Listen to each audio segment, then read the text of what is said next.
سنن ابن ماجہ کی روایت ہے حضرت ابو ہریرہ سے رضی اللہ تعالی عنہ قال قال رسول اللہ صلی اللہ علیہ وسلم اذا وقعت الملاحم بعث اللہ بعثا من الموالی هم اکرم العرب فرسا واجودہ سلاحا یوید اللہ بہم الدین، رواہ ابن ماجہ عن ابی ہریرہ رضی اللہ تعالی عنہ۔ جب ملاحم کا دور شروع ہوگا تو اللہ تعالیٰ اٹھائے گا ایک لشکر یا لشکروں پر لشکر موالی میں سے۔ موالی کون ہے؟ عربوں نے جب فتح کیا تھا اس پورے علاقے کو خلافت راشدہ کے دوران، اور پھر وہ لوگ جو ہے ایک رائے تو یہ تھی کہ انہیں غلام بنایا جائے ساری آبادیوں کو، لیکن یہ کہ حضرت عمر کا اجتہاد تھا اس کے مطابق جو ان کو غلام نہیں بنایا گیا، تو وہ موالی کی حیثیت رکھتے ہیں۔ عربوں میں دم نہیں ہے، موالی میں سے لشکر اٹھیں گے کہ جو در حقیقت حضرت مہدی کی حکومت کو قائم کریں گے۔ دوسری حدیث سنیے عن عبداللہ بن الحارث رضی اللہ تعالی عنہ، اور یہ ابن ماجہ کی روایت ہے قال قال رسول اللہ صلی اللہ علیہ وسلم یخرج الناس من المشرق فیوطئون للمہدی علی سلطانہ، لشکر نکلیں گے، لوگ آئیں گے مشرق سے اور وہ حضرت مہدی کی حکومت کو جمائیں گے اور قائم کریں گے۔ اب ذرا نوٹ کیجئے کہ جزیرہ نما عرب کے مشرق میں کون سے ملک ہیں؟ 3، ایران، افغانستان، پاکستان، یہ 3 سالڈ مسلم ممالک، مسلم آبادی اکثریت۔ ویسے تو یہ کہ آگے ہندوستان میں 20 کروڑ مسلمان ہیں، لیکن وہ 20 کروڑ جو ہے وہ تو 80 کروڑ کے اندر تحلیل ہو جاتے ہیں غیر مسلموں میں، لیکن یہاں جو معاملہ ہے یہ خالص اکثریت کے۔ ان میں سے ایران کا معاملہ جہاں تک ہے نمبر 1 یہ کہ وہ شیعہ عقائد کے حصار میں بند ہے، اس سے ادھر ادھر ہونا اس کے لیے ممکن نہیں۔ حدیث میں یہ بھی آتا ہے کہ اصفہان سے 70,000 یہودی دجال کا ساتھ دیں گے، لیکن بہرحال خراسان ایک صوبہ ہے افغانستان کا اس وقت بھی شمال مشرقی کونے میں، مجھے امید ہے وہاں سے خیر کی، کیونکہ خراسان کا لفظ وہاں پہ شامل ہے، اور حضور کی حدیث میں بعد میں آپ کو سناؤں گا کہ خراسان سے فوجیں چلیں گی جو یروشلم کو دوبارہ حاصل کریں گی، فتح کریں گی۔ جیسے پہلے یروشلم کھویا عربوں نے تھا، دوبارہ حاصل کیا تھا کرد نے، کرد خون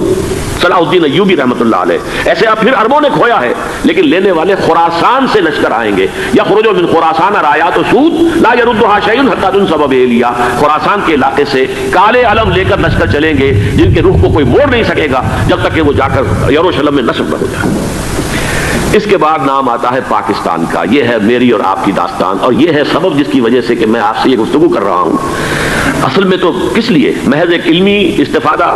محض اپنی بات آراء کو ظاہر کرنے کا شوق نہیں، بلکہ یہ کہ اپنی ذمہ داری ہم پہچانے کہ ہم کس مقام پر کھڑے ہیں۔ دیکھیے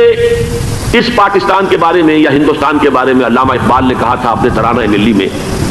میرے عرب کو آئی ٹھنڈی ہوا جہاں سے، میرا وطن وہی ہے، میرا وطن وہی ہے۔ اور مجھے بتایا گیا کہ سنن ابی داؤد میں یہ روایت موجود ہے کہ حضور نے فرمایا کہ ہندوستان کی طرف سے مجھے ٹھنڈی ہوا آتی ہے، اگرچہ مجھے وہ حدیث ابھی نہیں ملی ہے، لیکن حزب التحریر کا ایک کارڈ مجھے ملا تھا، تو اس میں اس حدیث کا اور اس میں ابن داؤد ابو داؤد کا روایت کا حوالہ موجود تھا۔ لیکن میں جو چیز آپ کو بتا چکا ہوں وہ یہ کہ الف ثانی کا پورا تجدیدی کارنامہ اس ہندوستان کی سرزمین میں ہوا۔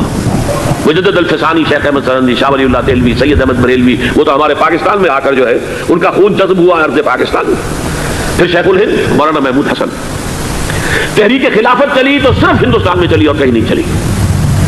آزادی کی تحریک چلی پوری دنیا میں، وہ نیشنلزم کی بنیاد پر چلی، ملے نیشنلزم، عرب نیشنلزم، ترک نیشنلزم۔ ہمارے یہاں چلی تو اسلام کے نام پر پاکستان کا مطلب کیا؟ لا الہ الا اللہ۔ پھر پاکستان قائم ہوا معجزے کے طور پر، بلکہ نازل ہوا ہے لیلۃ القدر میں، انا انزلناہ فی لیلۃ القدر، جیسے قرآن نازل ہوا لیلۃ القدر میں، یہ پاکستان بھی نازل ہوا لیلۃ القدر میں۔ اس کا برقرار رہنا ابھی تک معجزہ ہے۔ ہندو یہ سمجھتا تھا، کانگریس سمجھتی تھی کہ جھٹپٹ ختم ہو جائے گا۔ پھر یہ کہ اس کا قرارداد مقاصد کا پاس ہو جانا، مزید بھی اور اضافی دفعات دستور میں آ جانا، اب کمرشل انٹرسٹ کو ربا قرار دے کر حرام قرار دینا، یہ سارے لینڈ مارکس ہیں کہ جو اشارہ کر رہے ہیں کسی چیز کی طرف، معاملہ کدھر جا رہا ہے۔ پھر یہ کہ یہ جو 14ویں صدی کے مجدد تھے شیخ الہند، اس کے بعد سے کچھ ایسی شخصیتیں عظیم پیدا ہوئی ہیں ہند میں جن کو میں سمجھتا ہوں کہ 14ویں صدی کے مجدد اور 15ویں صدی کے مجدد کے درمیان یہ 15ویں صدی کے مجدد کی راہ کو سیدھا کرنے والے، جیسے کہ حضرت یحییٰ نے کہا تھا میں تو آنے والے کا راستہ سیدھا کر رہا ہوں حضرت عیسیٰ کے لیے، ایسے ہی 15ویں صدی کے لیے امام مہدی کے لیے راستہ صاف کرنے والے سب سے پہلے علامہ اقبال، جنہوں نے اسلام کا تصور دین کی حیثیت سے دوبارہ زندہ کیا ہے، ورنہ اسلام ایک مذہب کی شکل اختیار کر چکا تھا۔ پھر مولانا مودودی، مولانا ابوالکلام آزاد حکومت الہیہ کے نعرے کے ساتھ میدان میں آئے۔ یہ اقبال نے جو تصور پیش کیا تھا اس پر عملی جد و جہد کے لیے حزب اللہ قائم ہوئی۔ نوٹ کر لیجئے 11 برس کا فرق ہے عمر کا علامہ اقبال کے اور ابوالکلام کے۔ اور 1913 میں جب حزب اللہ قائم کی ہے اس وقت علامہ اقبال کی ملی شاعری اپنے عروج کو پہنچ چکی تھی۔ پھر یہ کہ علامہ اقبال کے بعد تعمیل جو ہے اس کام کی وہ ابوالکلام نے کی، لیکن روایتی علماء نے کی شدید مخالفت کی وجہ سے وہ بدل ہو کر چھوڑ گئے، کانگریس میں شامل ہو گئے، بساط جو ہے حزب اللہ کی انہوں نے لپیٹ دی۔ پھر مولانا مودودی آئے، انہوں نے وہ ڈور جو ہے اس کا سرا تھاما، جماعت اسلامی قائم کی حکومت الہیہ ہی کے قیام کے لیے، اگرچہ میرے نزدیک یہ کہ وہ انتخابی اور ایک قومی سیاست کی ایک جماعت بن کر پاکستان میں جو ہے دلدل میں پھنس گئی ہے۔ اب ہم اس کی کوشش کر رہے ہیں، تنظیم اسلامی اور یہ تحریک خلافت جس کے تحت یہ جلسہ ہو رہا ہے، یہ ساری چیزیں وہ ہیں کہ آپ کو سوائے پاکستان کے اور کہیں نہیں ملیں گی پوری دنیا۔ معلوم ہوتا ہے کہ پاکستان کو بہت بڑا رول پلے کرنا ہے اس میں، اور اس کے ساتھ اب جمع کر لیجئے افغانستان کی عمارت افغانستان، اسلامی عمارت افغانستان قائم ہو چکی ہے۔ یہ پچھلے 20 سالوں میں جو کچھ وہاں ہوتا رہا ہے اس سے پہلے تصور نہیں ہو سکتا تھا۔ کابل جو ہے وہ تو جیسے پیرس کا تمدن تھا ویسے کابل کا تھا، وہی لباس، وہی اسکرٹس۔ یہاں جب آئے تھے شاہ ظاہر شاہ سرکاری دورے پر تو ان کی جو ملکہ صاحبہ تھی ان کے ساتھ اسکرٹ میں ملبوس تھی۔ کابل جو ہے وہ بالکل ایک پیرس کی طرح کا شہر تھا۔ آج کابل جو ہے جا کر دیکھیے، علامہ اقبال کے فرزند بھی دیکھ کر آئے ہیں، تو اگرچہ وہ خود میں سمجھتا ہوں کہ خاصے انہیں آپ لبرل کہیں، آزاد خیال کہیں، لیکن اس درجے متاثر ہو کر آئے تھے کہ انہوں نے یہ کہا افغانستان میں جو میں نے حالات دیکھے ہیں کہ اگر 2-4 اور مسلمان ملکوں کے اندر یہ نظام قائم ہو جائے تو پوری دنیا مسلمان ہو جائے گی۔ یہ سب کچھ کیسے ہو رہا ہے؟ یہ آنے والے دور کی جھلکیاں ہیں۔ Coming events are casting their shadows before. یہ سب بتا رہے ہیں کہ پاکستان افغانستان کو مل کر اس میں کوئی عظیم رول پلے کرنا ہے، اور اس کے ضمن میں اب میں علامہ اقبال کے بارے میں آخری بات کہہ رہا ہوں۔ علامہ اقبال کے بارے میں عام یہ خیال ہے، انہوں نے اپنے خطبات میں مہدی کا اور نزول مسیح کا، حالانکہ میں کل پڑھ رہا تھا مولانا سید احمد اکبر آبادی رحمۃ اللہ علیہ کا ایک مقالہ ان کا کہ علامہ اقبال نے ابن خلدون کے بارے میں یہ کہا ہے کہ مہدی کا اور نزول عیسیٰ کا دونوں کا انہوں نے انکار کیا ہے، حالانکہ ابن خلدون نے نزول عیسیٰ کا انکار نہیں کیا، صرف مہدی کا انکار کیا ہے۔ بہرحال علامہ اقبال نے خطبات میں انکار کیا ہے، لیکن یہ کہ اپنی شاعری کے اندر میں چیلنج کرتا ہوں کسی بڑے سے بڑے اقبال شناس کو، ان کا یہ شعر ذرا سنیے۔ خضر وقت از خلوت دشت حجاز آیت بروں، کارواں زی وادی دور و دراز آیت بروں۔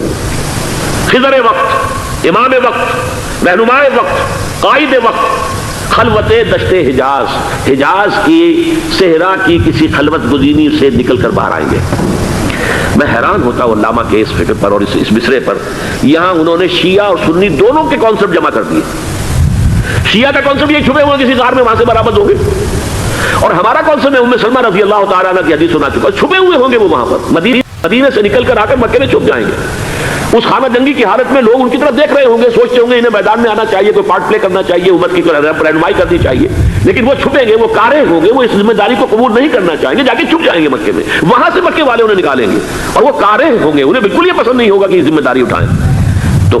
خضر وقت از خلوت دشت حجاز آیت بروں، کارواں زی وادی دور و دراز آیت بروں۔ کارواں کے چلے گا ان کی مدد کے لیے اس وادی دور و دراز، اس زی عظیم وادی دور و دراز، یہ وادی سندھ ہے۔ وادی سندھ جو ہے ہم سمجھتے ہیں کہ صرف یہ پاکستان اور پنجاب جو ہے یہ اس میں شامل ہے، سندھ اور پنجاب نہیں، افغانستان کا پورا مشرقی علاقہ اس میں شامل ہے۔ جیسے دریائے جہلم سندھ میں جا رہا ہے، جیسے دریائے گلگت سندھ میں آ کر ملتا ہے، جیسے دریائے چناب اور راوی اور جہلم اور یہ سب جا رہے ہیں اور آ رہے ہیں، اسی طرح دریائے کابل کہاں سے آ رہا ہے، دریائے گومل کہاں سے آ رہا ہے، کوچی کہاں سے آ رہا ہے، یہ سارا جو ہے ڈرین جو ہو رہا ہے ایسٹرن جو ہے پارٹ آف افغانستان، یہ سب وادی ہے۔ اس وادی کے یہ 2 حصے ہیں، ایک حصہ جو ہے یہ ادھر پاکستان میں ہے اور اسی وادی کا دوسرا حصہ جو ہے افغانستان میں ہے۔ کارواں زی وادی دور و دراز آیت بروں، کارواں چلے گا یہاں سے،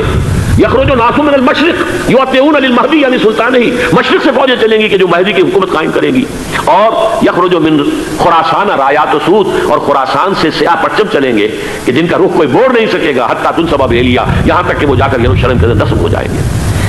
حضرات میں ایک میری گفتگو کا حصہ باقی تھا لیکن میں اسے چھوڑ رہا ہوں، اس لیے کہ گلوبلائزیشن جو اس کی ہوگی، جو خلافت علی منہاج النبوہ کی تجدید کامل حضرت مہدی کے ہاتھوں عرب میں ہوگی، اس سے پہلے اس کے لیے محنت، کوشش، جد و جہد پاکستان اور افغانستان میں ہو چکی ہوگی جو اسے سپورٹ کرے گی اور وہاں جا کر حکومت قائم کرے گی۔ اس کے بعد گلوبلائزیشن کا جو مرحلہ اس کا ہے وہ حضرت مہدی کے ہاتھوں نہیں ہے، وہ حضرت عیسیٰ ابن مریم ان کے نزول کے بعد ہے، جن کے نزول کے بعد دجال کا خاتمہ ہوگا اور یہودیوں کا استحصال ہوگا مسلمانوں پر بھی بڑی تکالیف عربوں پر آئیں گی، شدائد آئیں گے، لیکن یہ وہ میں حصہ جو اپنی گفتگو کا آج چھوڑ رہا ہوں اس لیے کہ میں دیکھ رہا ہوں کہ بعض حضرات کا صبر کا پیمانہ اب لبریز ہو رہا ہے، تو میں اس حصے کو پھر ملتوی رکھتا ہوں کسی دوسری محفل اور کسی دوسری مجلس اور نشست پر